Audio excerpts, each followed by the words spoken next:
అన్ని ఆకుకూరల కంటే ఎక్కువగా హెల్త్ బెనిఫిట్స్ ఉండేది మునగాకులోనే. Vitamin A, C, minerals, calcium, iron ఎక్కువగా ఉంటుంది. విటమిన్స్‌లో బి1, బి2, బి3, బి6, మెగ్నీషియం, ఫాస్ఫరస్ చాలా ఎక్కువగా ఉంటుంది ఈ మునగాకులో.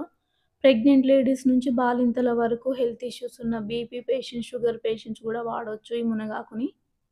మునగాకు పొడి కోసం ఇప్పుడు ఒక కడాయిలో ఒక కప్పు మినపప్పు, పెసరపప్పు, శనగపప్పు, కందిపప్పు మీ దగ్గర ఉన్న అన్ని పప్పులు ఒక్కొక్క కప్పు వేసుకొని, పైనుంచి ఒక 1 ½ స్పూన్ జీలకర్ర, ధనియాలు వేసుకొని ఫ్రై చేసుకోవాలి డ్రై రోస్ట్ లాగా.